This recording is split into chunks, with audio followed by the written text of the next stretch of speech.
Hey, good morning. It is episode number 20, Hospitality with me, Rupesh. Thank you so much for joining us. I am super excited about starting the year off right. And I said at the end of the last year that I was going to crush it this year. And guys, I am going to crush it with a bunch of stuff. We have a great audience. We have a great bunch of speakers that are coming on. I am looking forward to 2020, and I hope you are too. Guys, thank you so much for joining us. Hit the comments and let us know that we are live, because I've had technical issues in the past and I don't know if this goes live or not. And hey, I'm looking at my LinkedIn notifications and I am live. Guys, thank you so much. This is episode 20. I can't believe we're already here. And guys, last week I was in the Bahamas and got to speak with a great hospitality team at the Grand Hyatt in Baha Mar, Bahamas. It was amazing. They made me feel special. They made guests feel special around me. I saw Michael Jordan in the casino, which was awesome, and a bunch of celebrities. My kids got to take a picture with Dr. J, which is an NBA legend. And guys, I am back in the office now. I am ready to share, and I'm ready to inspire you and kind of grow together, because that's what I'm doing here on Hospitality Live, right? I want to help you grow your career, and that's my goal this year. My goal is to help you and help the industry grow as a group, because we can't do this together. We have to do this as a team. And guys, Happy New Year, because and let us know, guys, in the comments, let us hit the like button. And we're running a contest that I'm gonna talk about a little bit later. But hit the like button and let me know where you're watching this from, and hit the like button, because we have a contest that we're giving away something special, and I'm super excited about that. And I'm gonna be looking over here because I wanna see all the people that are on, and I have some notes because I wanna make sure I don't miss anything. Guys, this year is the year that we are gonna have a hospitality, a hotel mindset. I like to call it the hospitality mindset. It's us that just keeps going. We don't quit. We go above and beyond. There's so many ways to incorporate this mindset into what you do daily. And I'm going to be continuing sharing these ideas with you. And guys, I'm excited about bringing our superstar on today. But before that, I want to thank our new sponsor. Guys, I have a new sponsor, and they're the exclusive sponsor for this live, LinkedIn Live here every Wednesday. And they are Hotel Effectiveness. Now, they have a system they're not a payroll company. They're a labor management tool that you and your hotel and my hotel just signed up for it. We're gonna save some money and be efficient and effective and optimize our payroll costs, because our labor costs. And here's what, I'm gonna read it because I don't wanna mess it up. So Perfect Labor is their software program. It is a labor management system by Hotel Effectiveness, is the only way to get 100% perfect labor cost. Ensure total compliance with your staffing guidelines and labor standards while making every manager on your team an expert in avoiding costly overtime, excessive overtime, and overuse of contract labor. What does that mean, right? And guys, they're saying, and they have 4,000 hotels that they currently support. And I've talked to a bunch of people that actually use them right now, and they are saving money. Now, all right, here's the thing. I was like, all right, you guys want to sponsor the show, but let me know what the benefits are for my hotel, my hotels, and then my audience, because I don't want to just sell you anything, right? I don't want to just bring people on just so they can pitch something, but it has to be super valuable, right? Hit the like button if you appreciate that, because that's what I'm here. That's what I'm here to do for you as far as our audience. Here's what they do. I said, let us know. So they were like, how are you doing payroll right now? Or how are you doing your staffing and your scheduling? I said, well, we open up an Excel sheet in Google Docs, and we type in our GMs type in the schedule, and then they share it. They're like, no, you're doing it the wrong way. Why don't you do it all online through our system? And it's affordable, right? They were saying on the average, you could save 5 to 15% on your payroll cost and your labor costs, right? So they created a special URL. So go to info.hoteleffectiveness.com/Rupesh, and you're gonna save 30% off your fees on getting this set up for you. Guys, I can almost guarantee that you're gonna save money if you use this tool properly, and I can't wait to get started because I just signed up yesterday, and I'm gonna be sharing my successes here with you guys on using the Perfect Labor platform through hotel effectiveness, right? So guys, thank you so much. And guys, click the link and fill out the information so you can learn how to save payroll, because payrolls costs are going up for our hotel, and I think yours too, right? People continue getting raises, people stay longer, which is awesome, and we need to continue monitoring our expenses, our operating expenses, and so Perfect Labor by Hotel Effectiveness can help both of us, and I'm going to be talking more about that. So thank you so much, guys, for sponsoring this show. Now on to the show. Let me make sure I got the banners up, and there it is right there. We have a bunch of people on, and I know you guys are excited to hear. Hey, Crystal, Dell, and by the way, Dell works at Hotel Effectiveness, and guys, Mike and Dell have been a fan of mine, which I really appreciate. So I am happy to have our partnership together with Hotel Effectiveness.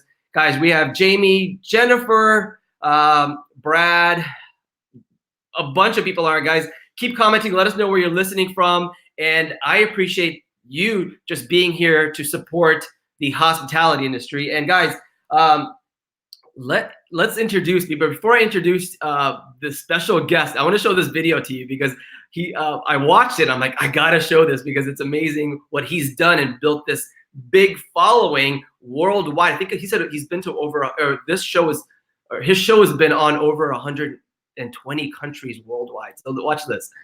Nobody complained. There's a bear right there, 20 feet from the guest room that can eat a guest. So we've been upgrade free since 1973. 1973. 1973. 1973. We're running the hotel like we did 40 years ago. There's only one way, and that's my way.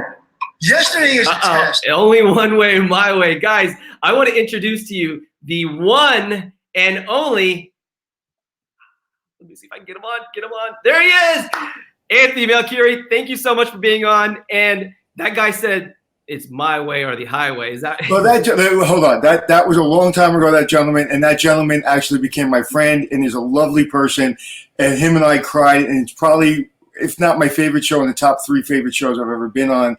So his family came together. They run the hotel. And he's one of the most beautiful people I've ever met. Yeah, and this is what you do. You inspire people to kind of improve their hotels. And by the way, before the show, I was talking to you and I said, my kids, when we came back from the Bahamas, my kids binged watch your shows and they know everything about you now, and they loved all your episodes that you had. And you've been on not just one show, but you have a bunch of shows that you've been on, and I love that you continue growing and helping this industry because we need help, right? The industry's helped me more than I've helped the industry, but we've done Hotel Impossible. We did that 9 years. It's not filming now. We've done Extreme Hotels, 5-Star Secrets, and we're doing a new show called Instant Turnaround, which is live on Facebook, which I'm really excited about, where we go in live and we work with with restaurants or any business in the world, anything. Could be hotels, restaurants, could be a car shop,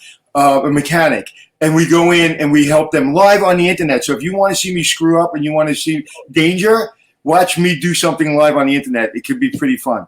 I watched your show on the pizza place. My favorite thing is pizza. And every show, guys, I'm going to talk about pizza at least once. And I watched that episode where you were live on streaming for like at least an hour and helping this poor owner that didn't know what to do and had this business that he was about to lose. And I love that you are going in and just surprising people.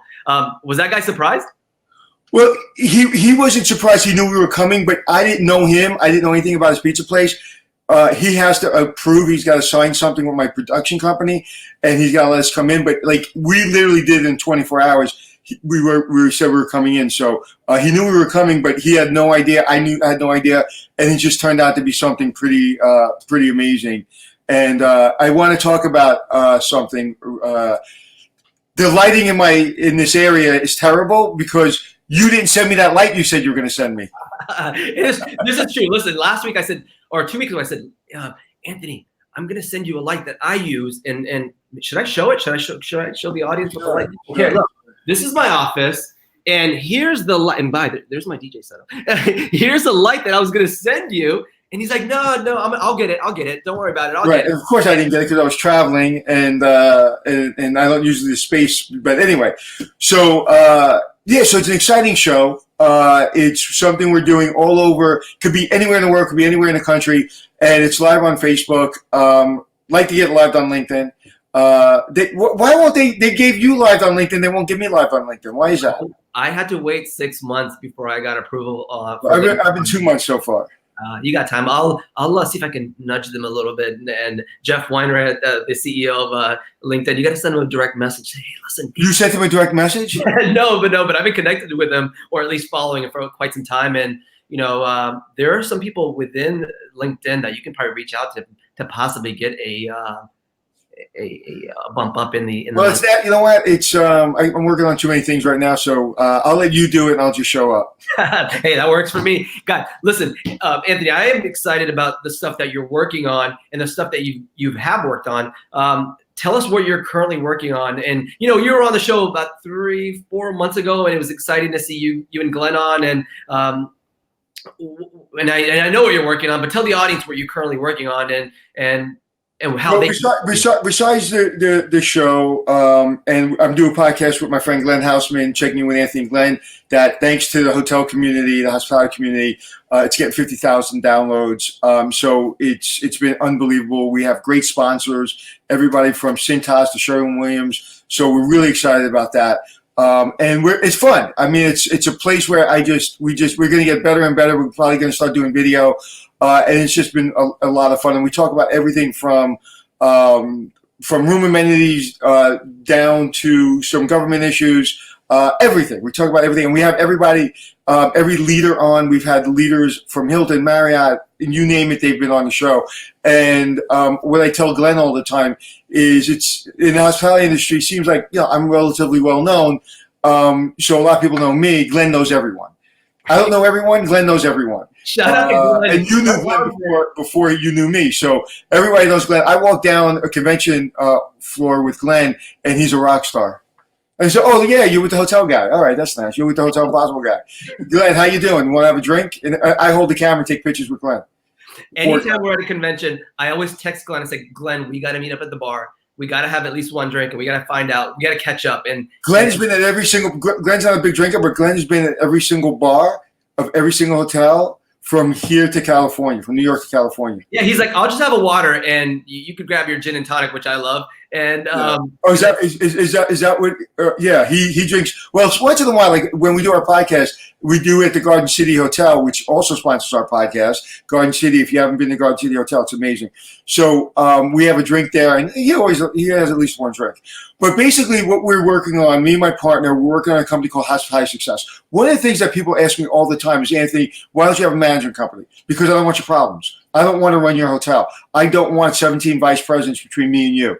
If you want my advice, you basically call me up, you pay me, and I come in and I'll give you advice. Unfortunately, because my time's limited, like most people, we're very busy, it's really expensive to get me to your hotel per day. And whether it's in this country or another country, it's expensive. You have to fly me in. The daily rate is relatively expensive because my time is valuable, just like everybody else's. So I was like, I don't want to manage a company and have other people speak for me. I can't do that, and I can't get on a plane every day, even if I'm getting paid to do it, to help people with their hotel. And once I go away unless you pay me again. So I don't want that model all the time. There's certain projects. I'm actually going to work on a project very soon, a big project where I have to show up and I'll be there for a while. But in general, I want you to have access to the same tools that I have and the same experience that I have. So I've worked with my partner to basically launch this. We've been working in a revenue management company for 9 years. It's been very successful. But you don't really get operations experience. You don't really get to speak to other people in the industry. So what we're doing is a company called hospitalitysuccess.com. So you go to Hospitality Success, and basically it's a group. And we come together. You talk to me every month. You talk to my partner every month. You get 2 revenue management calls a month. You get an exclusive Facebook page. You get all the videos that I do. And also you get exclusive access to an online training platform. So if you want to train your front desk people, your housekeeping people, with your managers, the training platform, I've partnered with a company, and the training platform allows you to go in and basically you do not get to the next level unless you pass the test. So not only you have access to me, you have access to revenue management, you have access to operation manuals, you have access to videos. and you don't get somebody else. So if I say I'm going to talk to you once a month, twice a month, whatever it is, we talk. And you also, in the program, you get my phone number and you call me. If you call me every day, I'm going to say you're a pain in my butt. Don't call me every day. Hey, you haven't get access to me. Hold on. You haven't even given me your phone number. Your real phone number. Well, I get it. Hold on. Let me just wait. Are you in the program? Yeah. No, not yet. Sign up for the program. No, and also I'm happy to say that you're going to be a special guest from time to time on our phone calls. So you get phone calls, you get group phone calls. Most importantly is you get the access to other, not only our revenue management team and to me and to all the other tools, but you get access. We did a beta for a year, and we did a Facebook exclusive group, and everyone on that Facebook exclusive group, and a lot of the owners were from the hotel show. Matter of fact, all of them were from the hotel show, and they're friends of mine. There were 6 or 7, and they're all friends of mine. They were the good hotel owners, and and we went through it, and they seemed to get most out of the Facebook exclusive page where we're talking to each other. So if you're saying, "Hey, why is hotels in Expedia X percentage?" Well, I'm paying this. Why is my credit card fee this high? Where can I get great linen? Where can I get great this? Where can I get great that? So we're working with. Not so much sponsors, but we're working with everyone that I've come in contact with in my 30 years experience to give everyone the tools that they need to do their job. Kind of like what you do.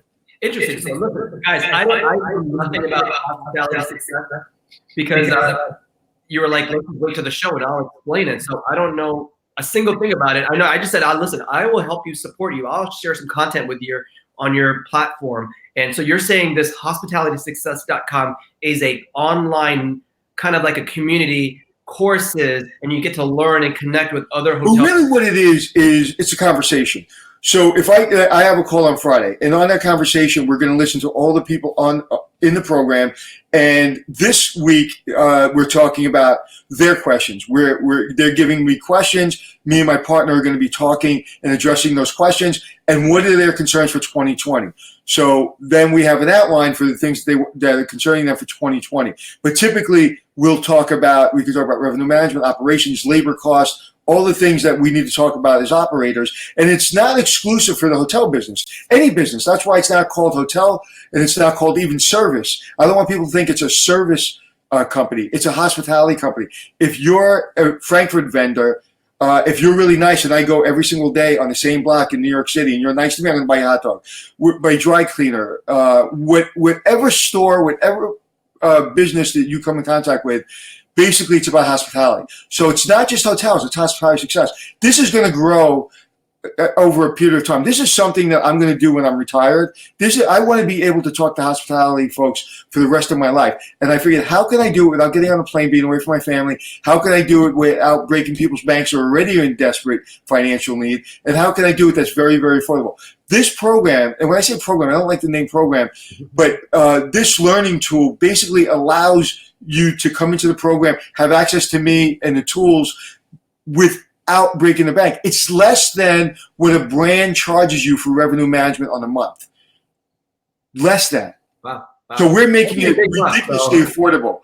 Our revenue management business, we've had an exclusive bunch of people in our revenue management business, but I really felt that we needed to expand beyond that and make it affordable. Because if it's a really big hotel, it could be a branded hotel, it could be a 500-room hotel, but typically it's what we're seeing is 100 or less rooms. It's an owner that doesn't have a brand, and they need our help because they don't want to be on Hotel Impossible. Right. All right. So, hey, before we continue, there's so many people online here. Guys, thank you so much for joining us. Sean, Michael, Kayla, Jamie, Sydney, and people from Julie, guys, Mary, Bobby, guys, there's so many people online.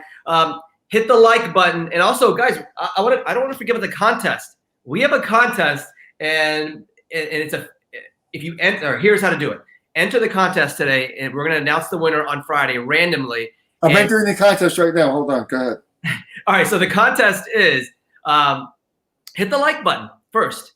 Comment where you're watching this live from or where you're watching this video from, right? That's number 2. And then share this with 2 other hotel friends, right? That they get this live link or at least this video afterwards, because you can watch this live anytime for the next 10 years, I think, really.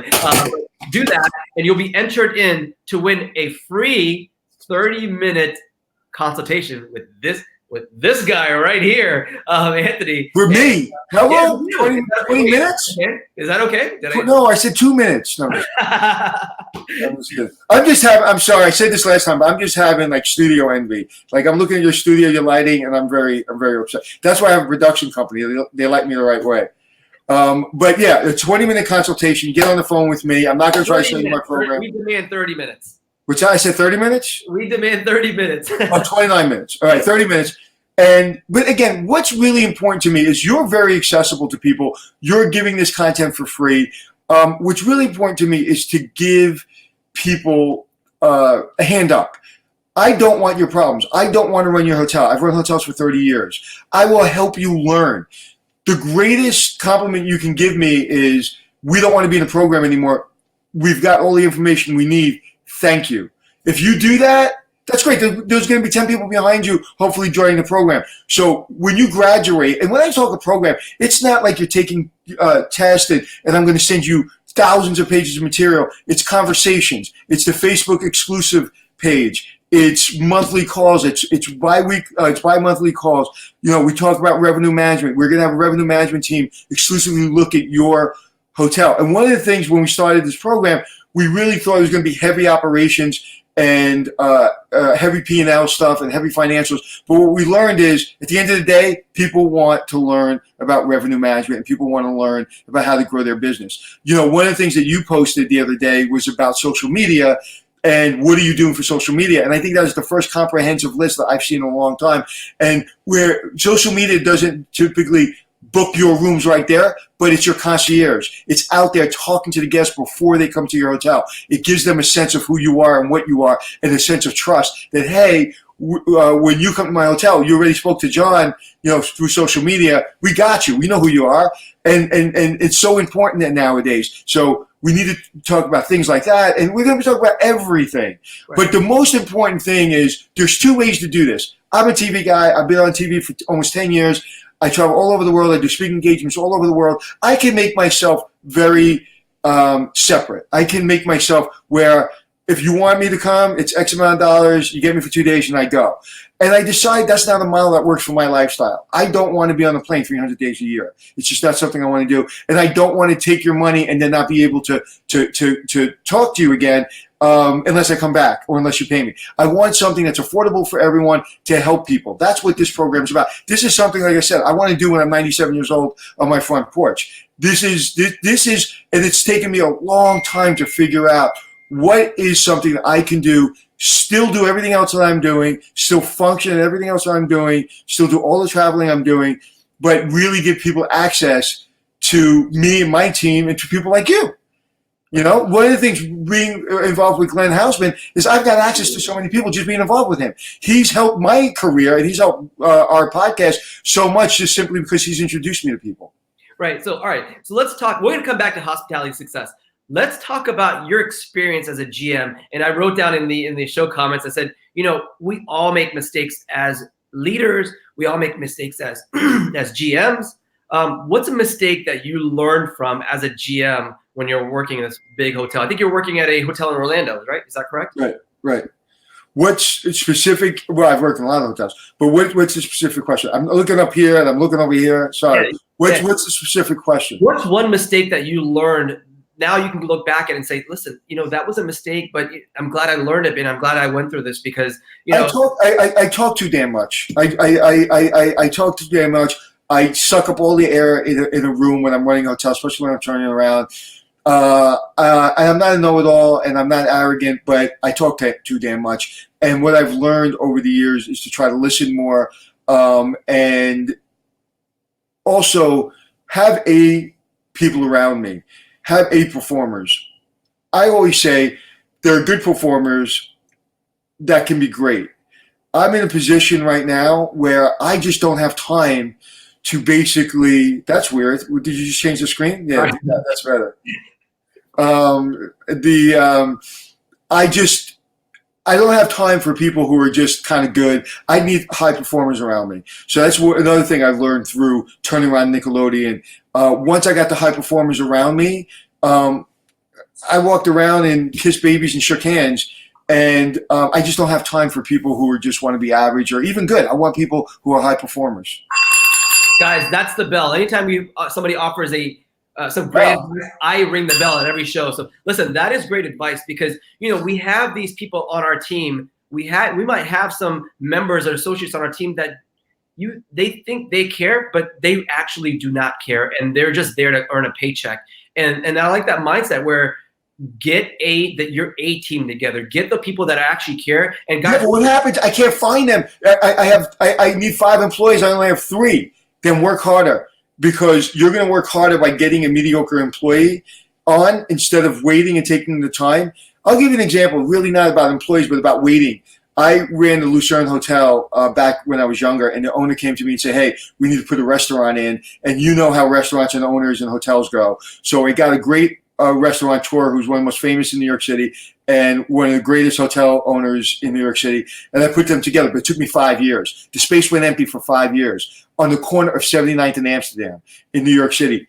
He said, I don't care about the money. The hotel makes the money. This is about adding value to not only the community, but to the hotel. Get me the right person. He's been there probably 20 years now. It's called Nice Matan. They've been in that space for 20 years. That's unheard of, that a restaurant comes into a hotel and doesn't leave, and there's almost no problems.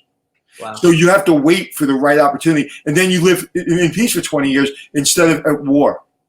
Yeah, no, I like that because, we hire warm bodies. We hire just breathing people at our hotels because we think we just need somebody. And guess what? And when you hire that individual that really doesn't care, but you just really needed them right now, it hurts everybody else too. So I like that patience and waiting it out. And hey, if you have to work harder, we both worked at the front desk before in our lives. We know that it sucks when the person for the B shift or even the night shift doesn't show up and you have to work it. You might have to work 3 shifts in a row. Or if you were like me, you lived on property for years and you did everything.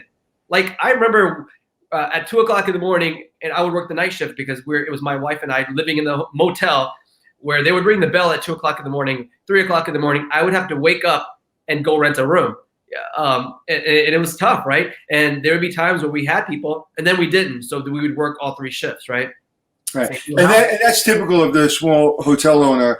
And listen, like anything else, your business, my business, I want to work. I want to work at it. I want to work hard at it. Again, hospitality success is you're going to get me. You're not going to get my twin.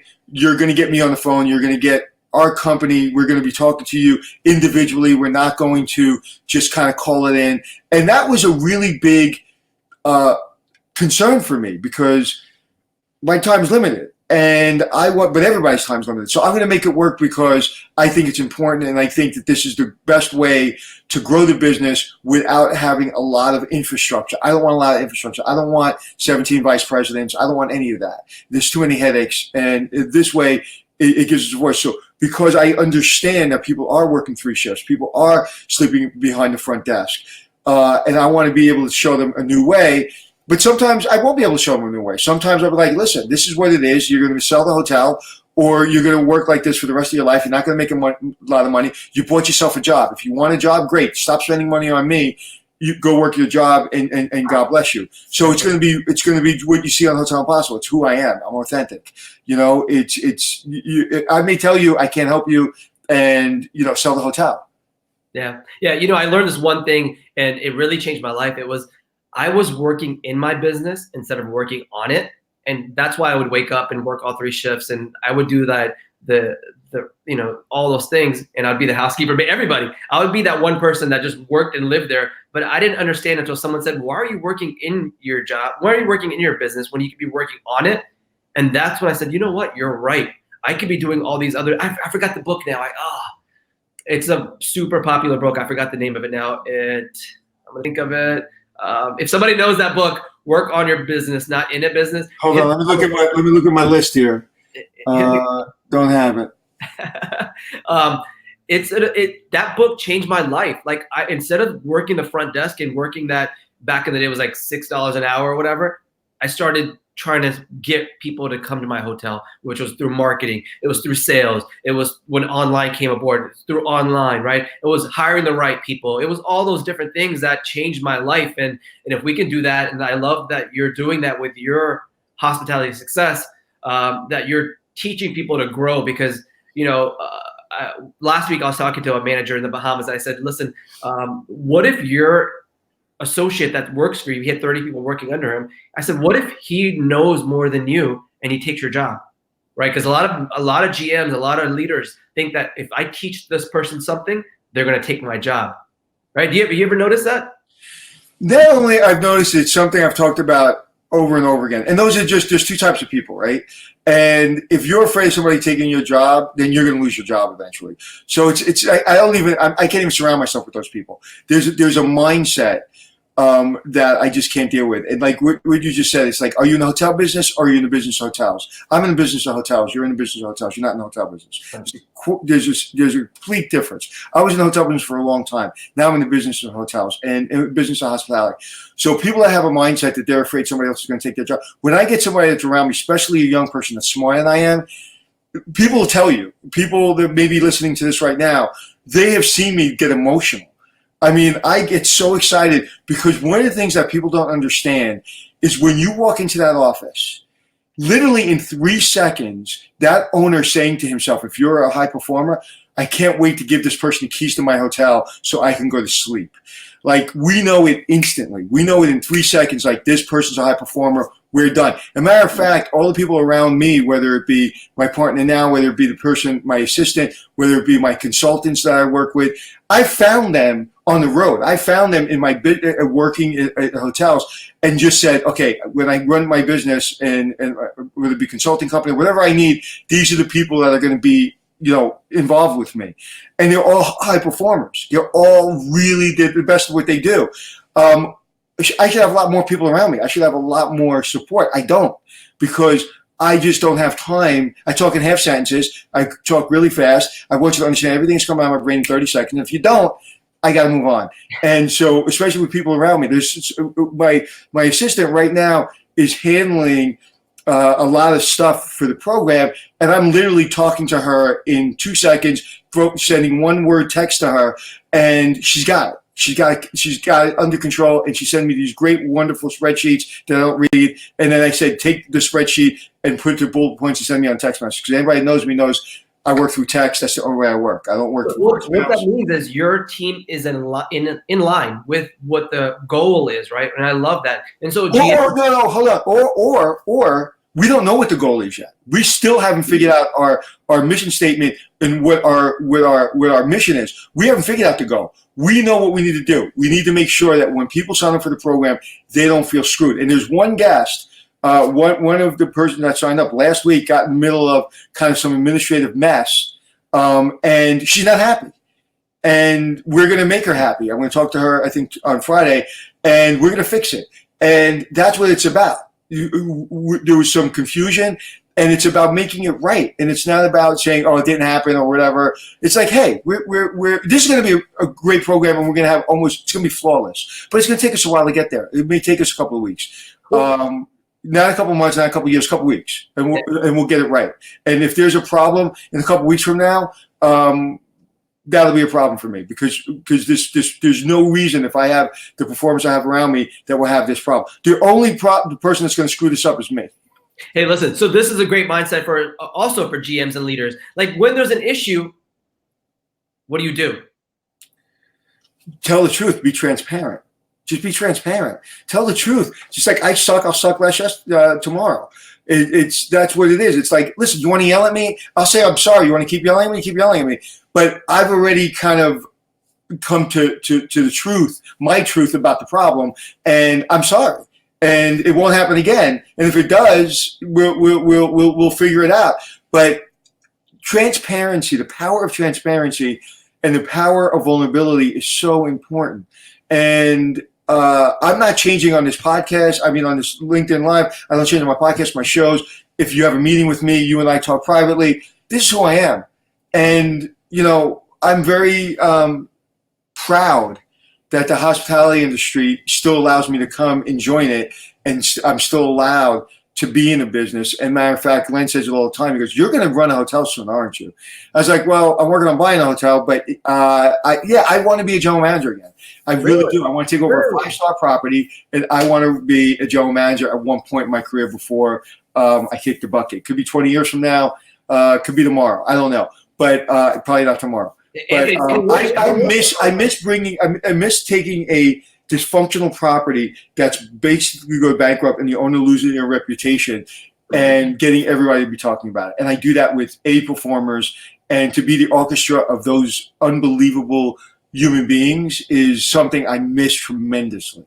Anthony, don't work for that. I will get you a 5-star GM position like Well, you know what? I'm serious. If there's a 5-star job that I can still do everything else I do, I really miss it. I look at my friends and I'm just like, I love the stand-ups. I love like dealing with the guests. I love dealing with the kids. I love making like when I see you on vacation. I haven't had vacation in about a year. When I see you on vacation, my friend across the street just went on vacation. I see them in Bahamas or they're in Bermuda. No, Jamaica. They're in Jamaica. And I don't look at it like, oh, I wish I was there. I look at it as like, I wish I was like blowing your brains out with service. I wish I was showing you a drink that no one else showed you. I wish I was introducing a bartender you've never met before that blew your brains out. I wish I could introduce you to a housekeeper that's gonna, you're gonna remember and want to take home with you. Like that's what I look at when I look at people on vacation. I don't look at like, oh, I wish I was, sitting there drinking pina colada. Right. That's another bell. That's another win. You know what I'm gonna do with that bell? Listen. So here's another mindset, right? You talked about, I wish I could do something for a guest. It wasn't for the hotel. It wasn't for the property. It wasn't for other team members. It all starts with the guest. Is that what you're saying? And also I always say, I don't care about the owners. I don't care about sometimes even the guests. I care about the employee. I care about the housekeeper. I care about the housekeeper who's breaking her butt, putting milk on the table every day, or his butt, or the front desk person. I truly care about this person. Unfortunately, the entry for me to care is for you to care. Like, I don't care about you if you don't care. So if I'm up your butt all the time trying to tell you, don't come in late, don't do this, don't do this, don't do this, don't do this, goodbye. You're somebody else's problem. But if you're giving me the time of day, if you're doing what you need to do, and you're going above and beyond, I mean, I'll wash your car and take your cat for a walk. All right. So how do you get buy-in from your team? If you're the general manager, let's say you take on a 5-star hotel, their service is subpar, the standards aren't there, you need to go in and clean up everything. How do you get the buy-in from this team, this existing team, on service, on customer service, on doing what's right and going above and beyond? This is what I do, and some people say it doesn't sound reasonable. I don't sleep for the first 2 days of a property. I don't go home and I don't sleep. I get there, I introduce myself, and I don't introduce myself in the meeting. I just wave to people, say, hi, I'm Anthony, I'll talk to you in 2 days.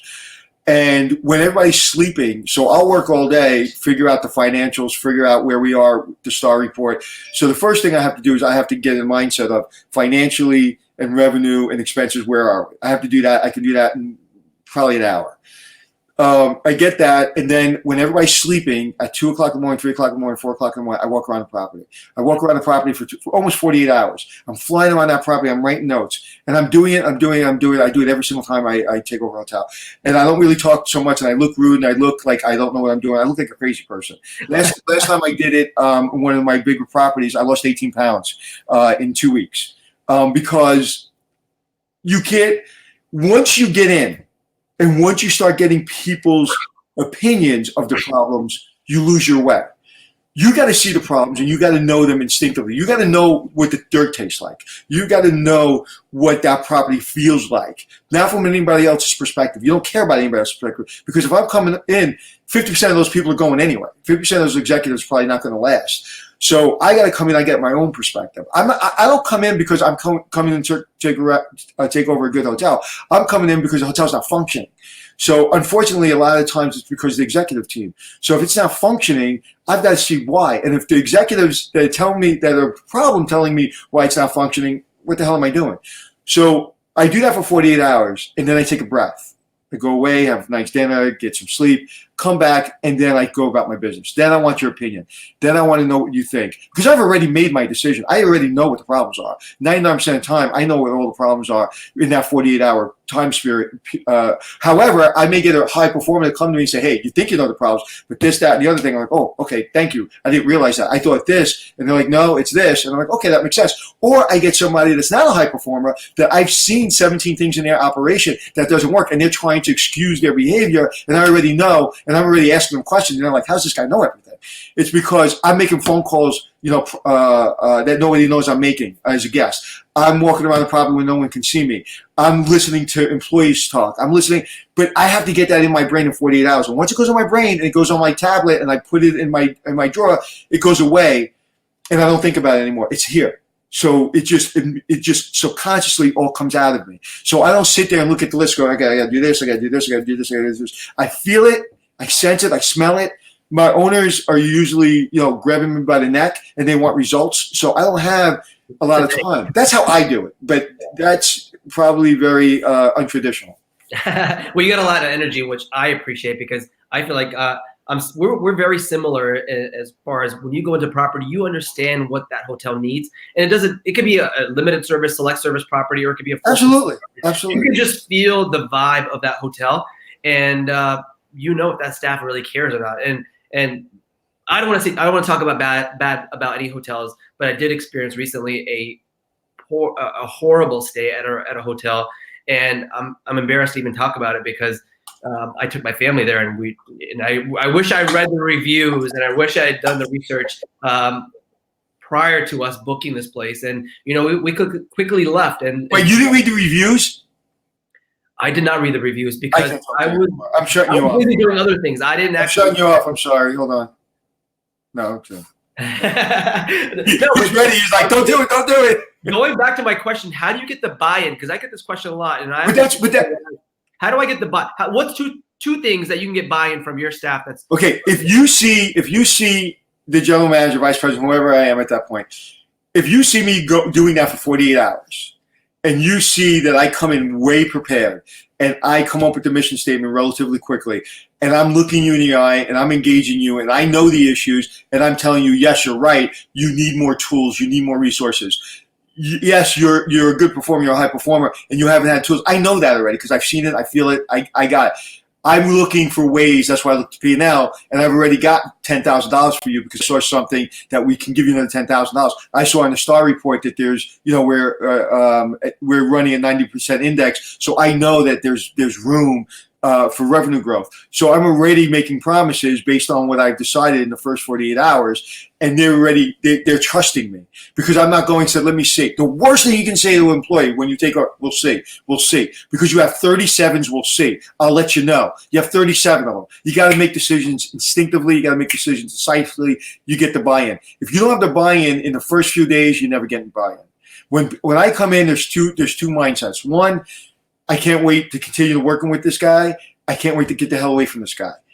Those are only two mindsets. There's no I'm going to just go in my little corner here and just kind of maintain. So the buy-in's immediate. It's got to be routine, but you have to be vulnerable. You have to be transparent, and you have to be knowledgeable.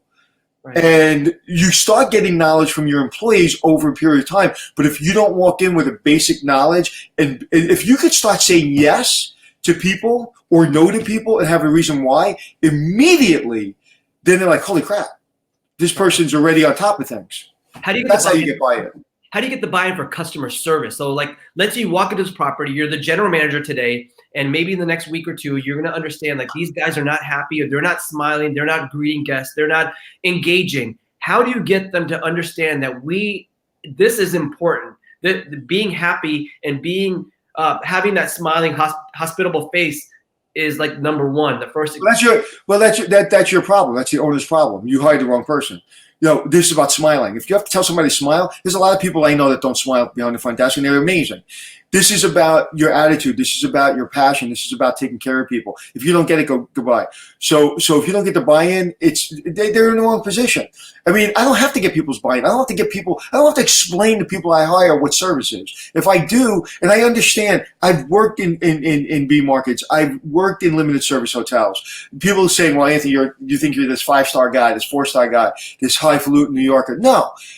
if you have somebody behind the front desk, I walk into, not to, I don't know how people feel about Starbucks. I'm not a Starbucks guy really, but my kids like it. And I'll walk in and Hold on, I'll tell you, I cannot tell. I don't drink coffee. What? You don't drink coffee? I don't drink coffee.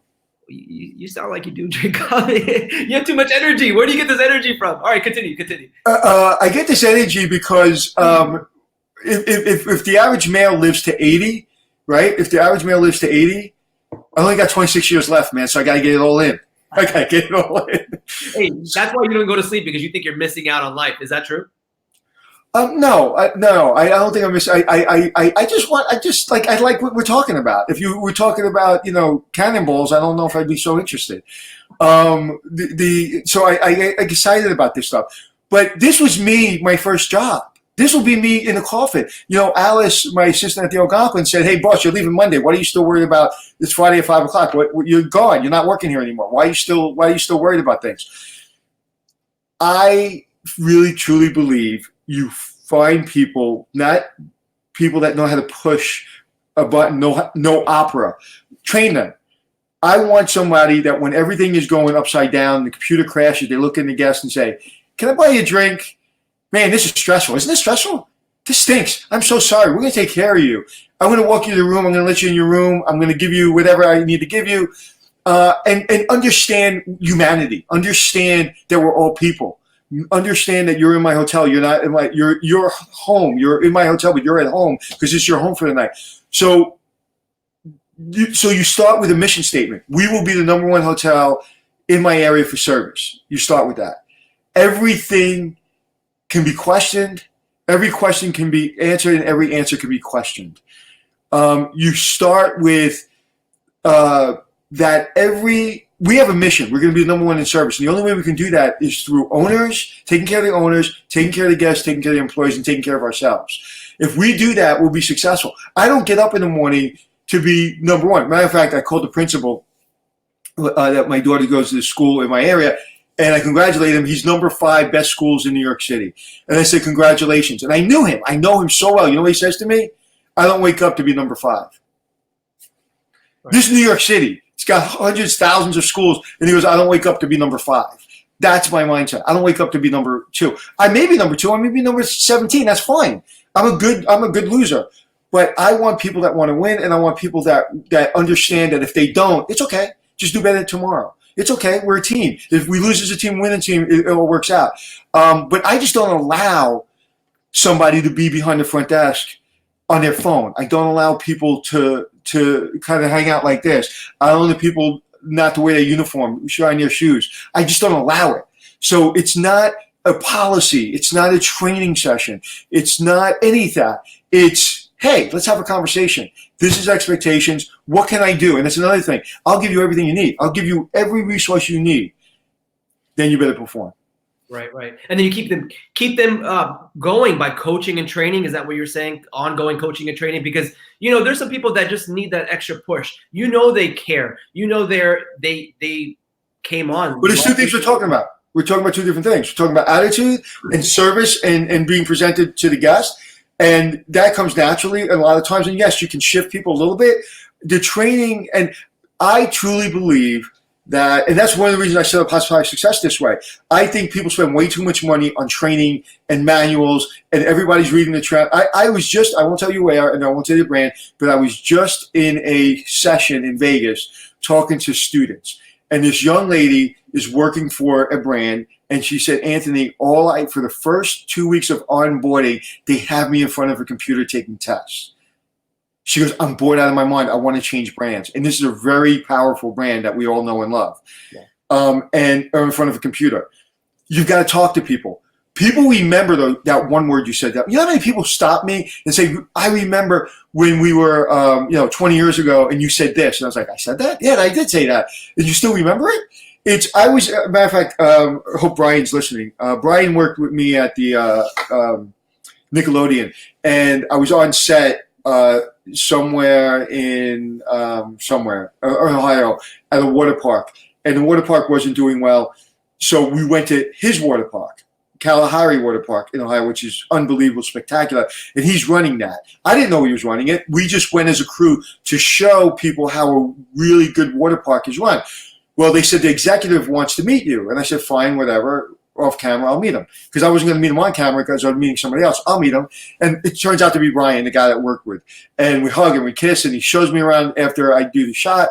We go around, we go to his office. And on his office, there's a glass plaque. It says no excuses. And I said, oh my God, I love that. I love that plaque. Where'd you get it? He goes, idiot, you gave it to me 20 years ago. Which was true. Like, people make I know GMs in the past that just made excuses every single day about something or another. Guys, there is, for 2020, let's just, I told you I'm going to go all out.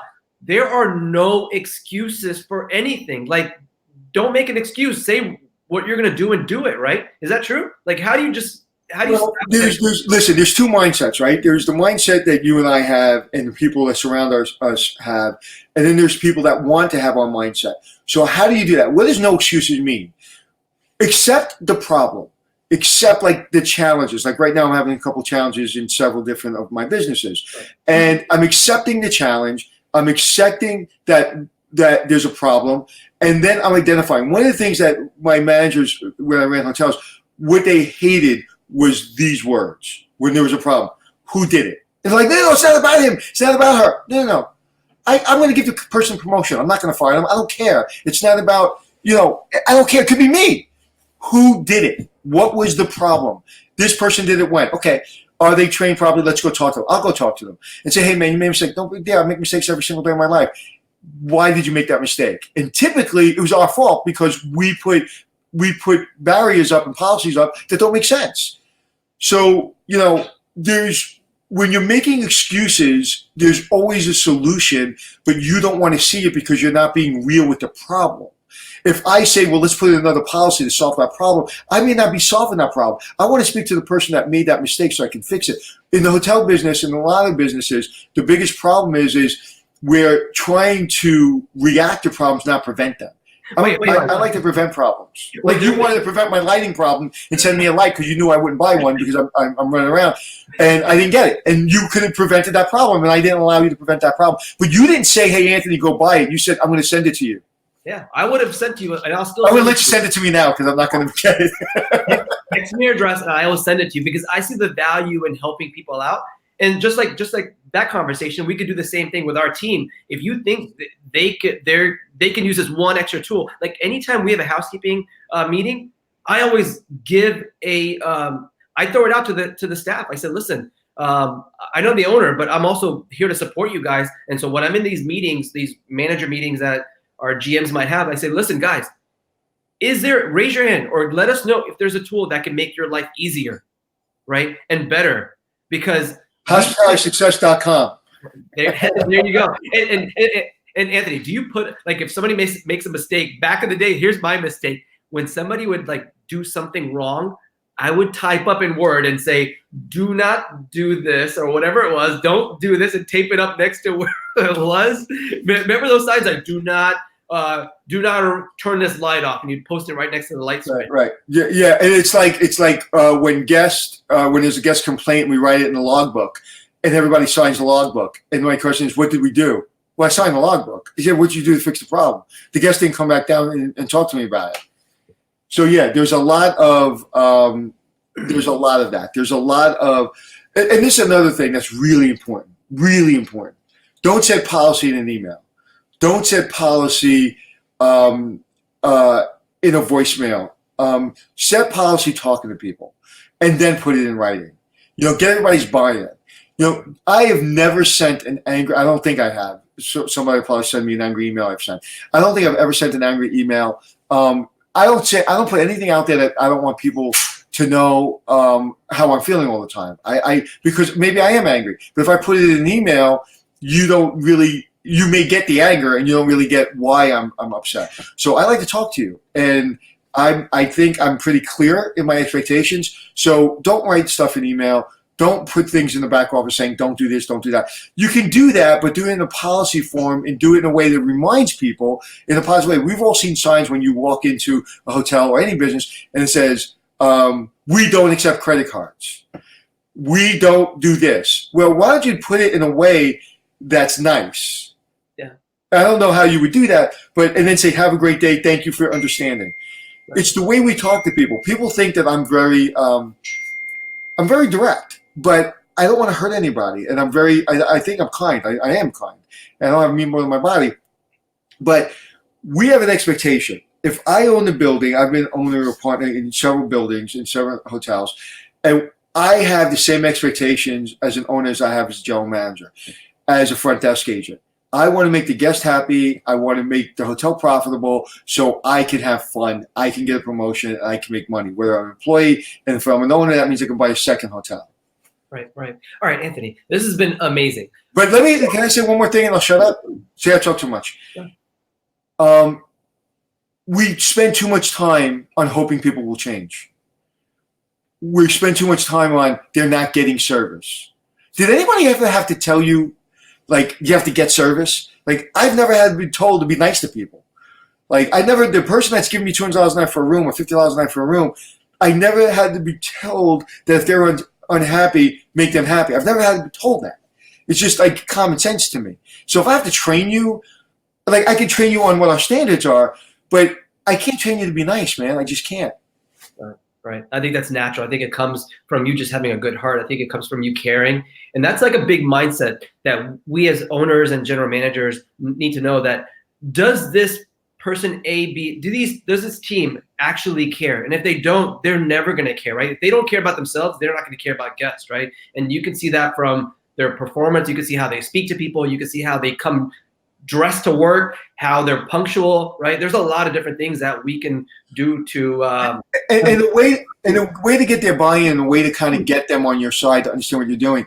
Even if you don't always agree with them, let them win sometimes and let them see that you're flexible. Even when you think you're 100% right and you're having an argument with them, maybe like, no, this is the way it is. And then they say something, and this has happened many times, and they're like, you know what? They might be right. I don't think they are. You know what? Let's do it your way. When you're the owner and you say, hey, what do you think? Let's do it your way. I don't know if I agree, but if it doesn't work out, I'm not going to come back to you and say, hey, I'm so sorry. Yeah. You know, I told you so. No, I'm going to say, all right, don't worry about it. I probably won't even let them feel that. I won't even let them feel that mistake. I'll just streamline right into something that doesn't even make them feel like they made a mistake. People are vulnerable, and you have to make them feel safe. Once they feel safe, I always say people that have worked for me when I was younger will probably never work for me again. People who worked for me the last 20 years, I think, would work with me again. I think most of them, because I've learned something. My job is to get them resources, and my job is to take the blame and give them credit. I've not always done that well. I'm fallible like everybody else, but so you talk about buy-in. There's no buy-in outside of transparency, vulnerability. Tell them yes or no. No, I'll wait. I'll this, that, the owner, the this. Give it a damn answer. And if you can't give it a damn answer because the owner's controlling you and you're a general manager, quit your job and go go sell cookies or something. Because employees are looking for you to be decisive. And even if you're wrong and you're decisive, they'll respect that. But if you're him and hawing all day long, well, the owner's this and the owner's that, and I don't know, and I don't have the money, and I don't have that, it just doesn't work. You can give them all those answers without saying it that way. Yeah. You can still give them the hard no, making them feel comfortable, making them feel respected.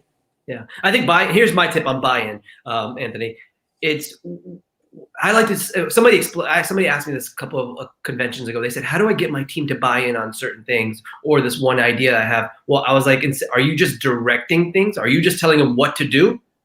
How about instead you turn it around and say, guys, we want to do this one thing. We want to raise our scores.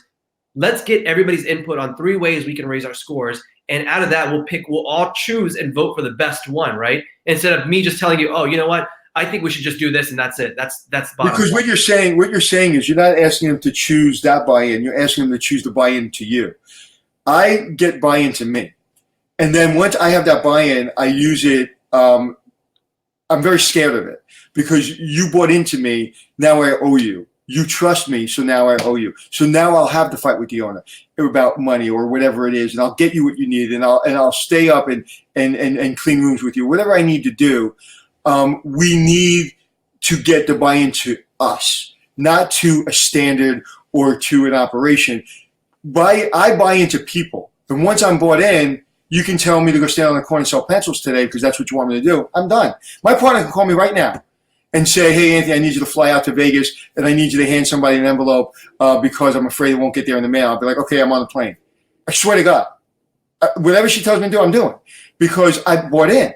I'm not going to question her. It's trust. Because she's been right almost every single time, almost every time, probably every time. She's listening every time.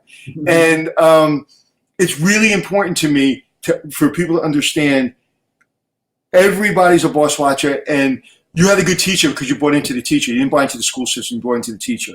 Okay, you maybe had a good parent and a bad parent. You bought into the good parent because the good parent took care of you and you felt safe. Maybe you bought into both parents. Maybe you didn't buy into anybody.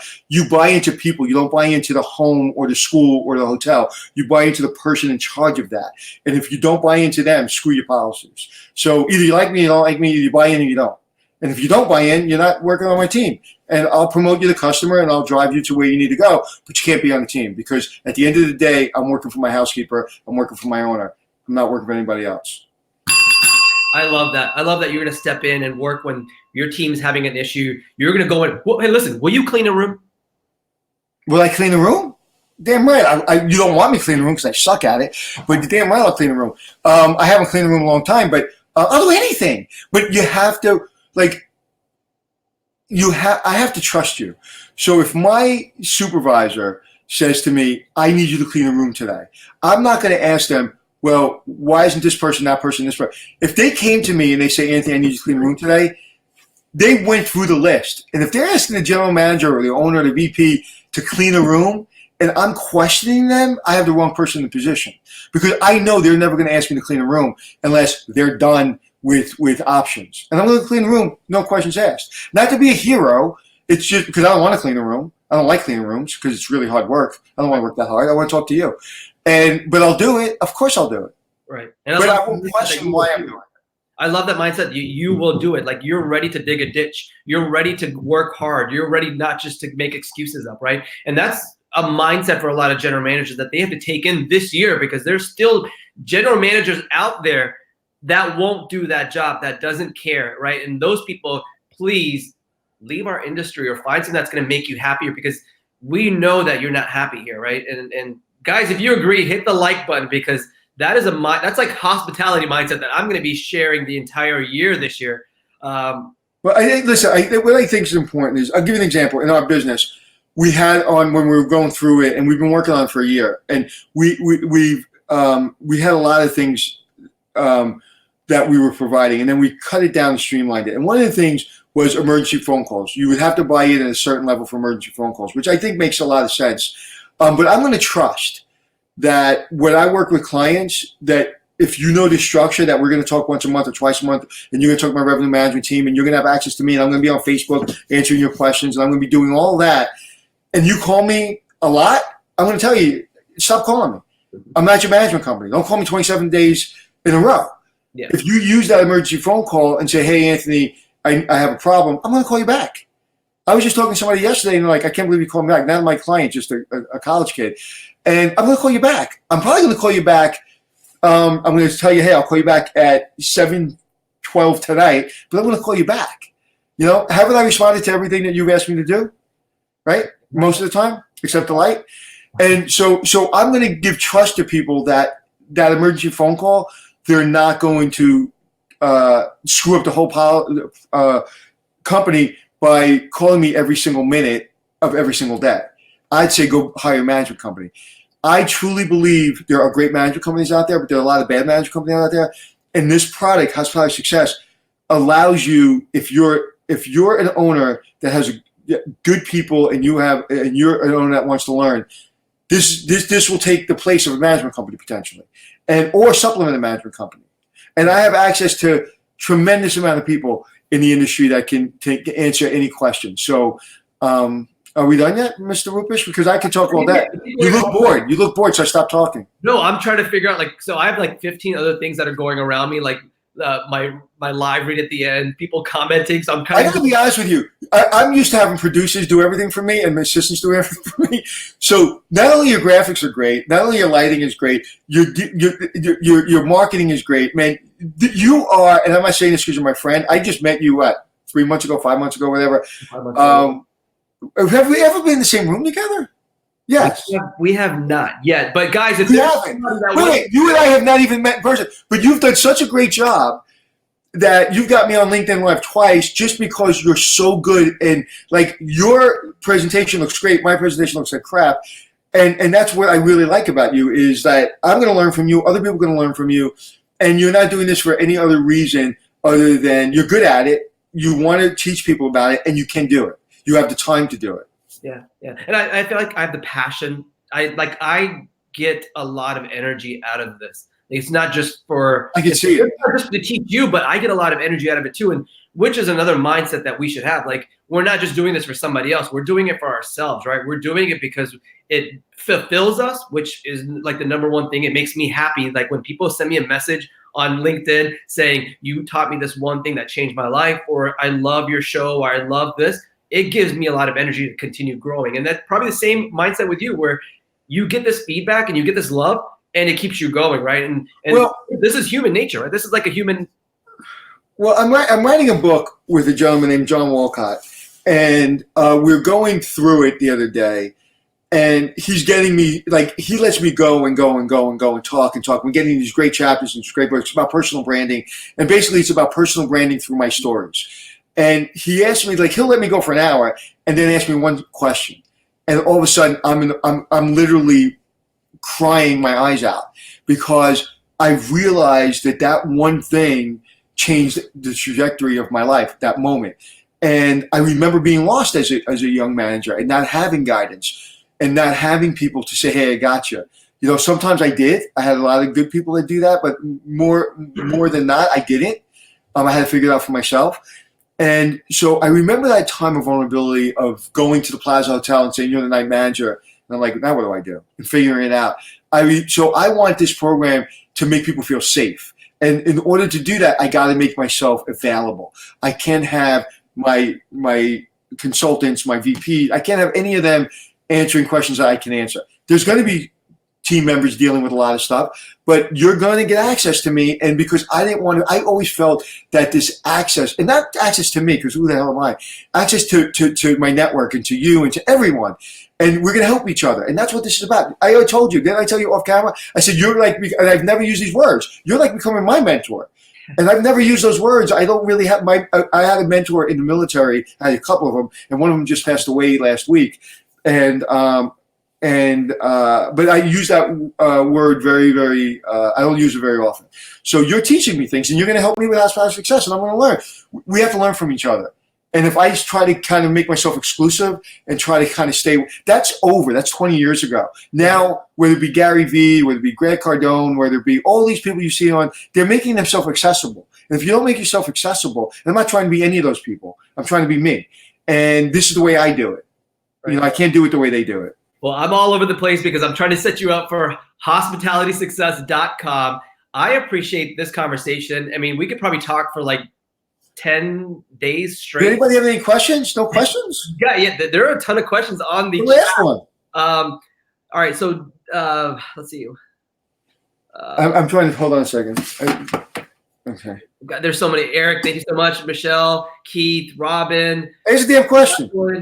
There's so, hey, all right, guys, in the comments, hit a question that you want to ask Anthony Melchiorri. There's no questions? There's nobody on this thing? It's just me and you talking? I think it's just me and you. I mean, we can continue talking about like our dinner plans tonight. Or seriously, there's no questions? No, there are questions. I just need to find them because there's at least a couple hundred questions or comments here on in this post, and I have to get to them. So let's hold on. Let me see. All right. How was your power selling trip?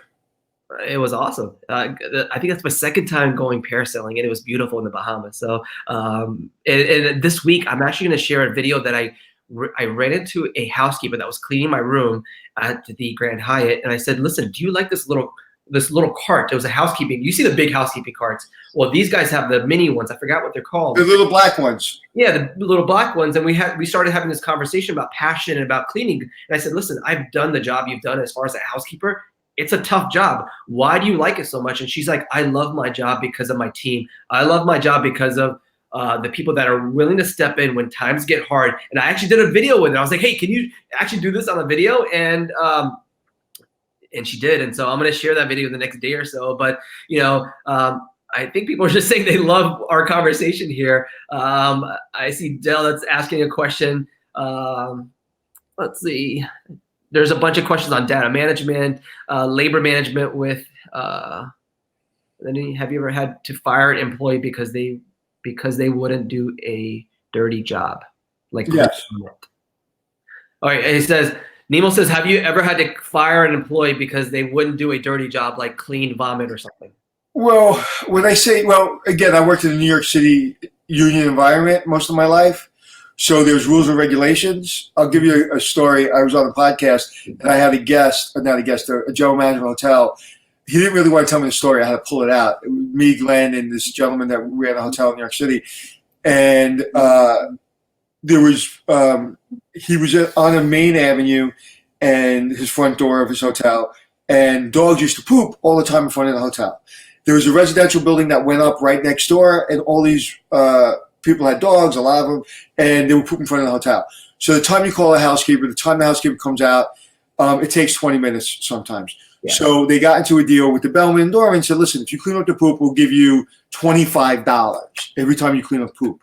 $25. So one allegedly employee worked with a lot of people in the thing, say, hey, just have them poop right here. I'll clean it up for you. And he was literally making like $200 a day cleaning up poop. He goes, no, do it. You don't have to clean up. You don't have to bring it back. Poop right here. I'll clean it up. Don't worry about it. He was getting paid $25 a day. So in the union, it's a little bit different. So if they clean up poop or vomit, they get paid for it, which is understandable. I'm a big supporter of the union. Listen, if somebody's afraid of a dirty job, then they're not going to work with me very long. It's like, what's that Dirty Job show? I mean, Mike Rowe, I love Mike Rowe is my favorite person. I was just talking to him yesterday. I was having a production meeting yesterday, and he came up, and he's one of my favorite people. And listen, you got to get dirty. But I'll do any job, but I won't do any job for a mediocre employee. If a mediocre employee asks me to do something, I'm not going to do it because they don't give me a good reason of why I should do it. When a high performer tells me to do it, I'm going to do it because I'm not going to question it. Because they want me to do it, I'll do it. But if I'm always having to perform this person's task and always help them, then I'm not teaching them anything. So, I love this conversation. Guys, we still have the contest going. Hit the like button, comment where you're watching this from, and then share this with 2 other people. And then you can click on the top and share this with 2 other hotel people, and you'll be entered to win a 30-minute conversation with this guy right here. Listen, all right, final question. What is your personal mission statement? Do better than yesterday and be kind to my family and be kind to my friends and just be kind. My personal mission is just do better than you did yesterday and just be kind. I'm very direct, I'm very intense. I will hold everybody accountable, but I will be the first person to help you. I'll be the first person to cry with you. So my personal mission statement is, if I had to list all my things I want to do in my career, they're almost all done. I mean, I'm kind of old, and I've been doing this 30 years, and I'm so fortunate through the show, through the hotel business, through my family. I've been able to check off almost everything on my bucket list. I wanted kids. I have kids. I wanted to ski down Swiss Alps. I've done that. I've wanted to race cars around the Daytona track. I've done that. Every single thing that was on my bucket list as a kid has come true. When I looked at New York, I got out of the military, and I looked at the skyline and said, I want people to know my name in New York City. Never did I know I would be walking in Spain and people would be coming up to me.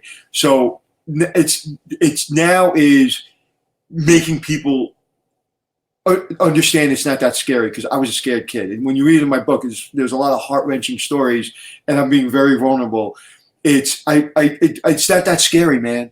It's like, why is the person, when I was a younger person, it's like that person's so much better and smarter than me. No, they're not. They just have more access than you. They just have more years than you. And so through Whether It Be Hospitality Success, through the podcast, through my personal appearances, through the TV shows, Instant Turnaround, the book, having this conversation, my number one priority is to ensure that people understand it's not that scary. people want you in their business. People want you to be successful, but you have to perform. You have to outperform everyone. Don't just be like top 3. You have to want to be the best performer. That doesn't mean work the hardest. I don't work, 80 hours a week, or actually I do sometimes, but I also take a lot of time for myself. I do relax. I do enjoy. Today, if I look at my to-do list, which you've just screwed up because I have 27 meetings I just missed, but some of it is take my daughter to the doctor. Some of it is sign the contract, call my lawyer. There's so many things, call my partner. There's so many things on my to-do list, but when I need to do something that's important to me, I'm doing it, and the to-do list is going to get kicked back a little bit. And so I think it's important to take care of yourself. Everybody talks about self-care. I hate that word, those words, self-care, self-care, self-care. Just take care of yourself. You can't give to everyone at a high level if you're not in good shape, if you're not eating well, and if your mindset's not right. You just can't do it. Well, there you go, guys. Thank you so much. That's Let me get the bell. Yes, don't give me the bell. I was going to give you the bell. I'm going to get the bell. I'm going to get the bell. Listen, this has been a great conversation. I can probably almost guarantee that people want to hear you on again, and we could talk about like just pinching ourselves every single day and saying, how do we get here? Let's do this. Next time we do it when we're in the same room together. Let's do it live, guys. If there's anybody that wants to bring us both together at their convention or at their event, we are happy to come in. Oh, wait. Now you're pushing Glenn Houseman. Glenn Houseman's my travel buddy. Wait. Glenn, I'm not for you, buddy. No. But we'd be happy to have you on our podcast when we're traveling, and I'd be happy to do a live show with you wherever we are. But Glenn, you're my one and only, Glenn. No. We'll get Glenn on too, guys. If you want us to come to your event, we'll all come there. But I definitely want to meet you in person. Absolutely. Listen, you're important to this industry. You're important because you're very smart. You own hotels. You see the challenges of hotels firsthand, and you're a great marketer. Did you go to school for marketing? I did. You did. Okay. I went to school for design. I went to school but I learned all this stuff in the last 10 years. Okay, you are one of the best marketers, period, I've ever met. So you're amazing. And I'm actually working with a social media company, which you'll be hearing more about very soon because I'm not really good at this kind of stuff, the social media stuff.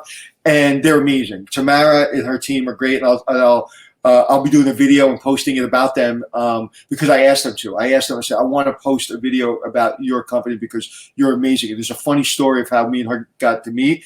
And talk about tenacious, talk about, oh my God, she chased me down and she convinced me to do something. Well, let's hold it because let's talk about this episode with us. I think that's a whole conversation on just getting energy and getting what you want in life when you ask for it and when you keep hustling for it, right? So let's save that for the next conversation, guys. And it's been like an hour and 18 minutes now.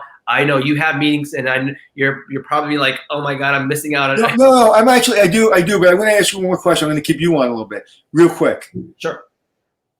When you send someone a LinkedIn message, all of a sudden, I liked you, I brought you in, now you're part of the world. And the first thing you said is, hey, Anthony, you and I seem like-minded, and I'd like to talk to you about, human resources consulting. I block you. Just letting you know, I block you. Right. I had somebody that sent me an email, said they liked my show, or whatever, and then they told me about their product, and then I took the phone call. But if you're going to do this, and if you're going to be successful, and you're going to change your mindset, do less. I'm with a company called Veterinary Care Group that I sit on the board of directors, and they're changing the way vets are handled. No longer is there a desk when you walk in. No longer is there wait time. You bring the dog right into the doctor's office, and you're doing less animals, but you're getting better quality care and better service. Okay, so do less, but do what you do really, really well. So if you're going to send me that LinkedIn, think about it. Just don't send me a blanket one because I'm blocking everybody. Nice. Well, listen, the show or the program is hospitalitysuccess.com. Guys, visit the website. Anthony, it's been a pleasure to have you chat to you again and have you on. I know we're going to do this again in the future because there's so many people out there.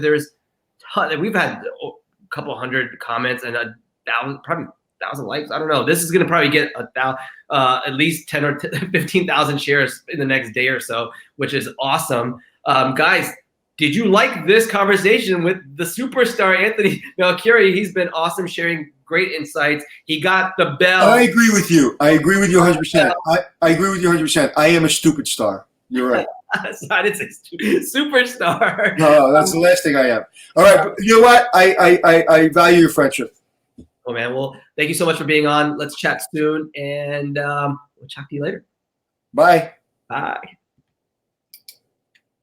Oh, sorry. Hey, guys, what did you think about this conversation with Anthony Melchiorri? He is awesome. I've been chatting to him for quite some time now. In the last month or so, we've really brought up the conversation. I've been helping him with his social media and kind of his marketing and just giving him tips. And that's what I'm here to do, to help grow your hospitality career, help you get inspired, share some ideas with you, bring on people that are going to help both of us, because not only do I get inspired, but I hope that you get inspired with the content that I'm sharing here. Let me make sure I'm doing the right things, because I'm actually producing this show by myself right now. Thank you so much for all the people. Kayla, Lynn, Keith, Craig. I see Craig Sullivan on there. Eric, Michelle, thank you so much for joining us. There are so many people. If you guys like this, hit the comment button. Don't forget, we have the contest still going. Hit the like button, comment where you're listening from, and then share this with 2 hotel people. And this episode is brought to you by the Perfect Labor System by Hotel Effectiveness. If you want to improve, and let me make sure I read this properly. Let me make sure. If you want to improve if you want to reduce and optimize your labor cost, hit up Perfect Labor by Hotel Effectiveness.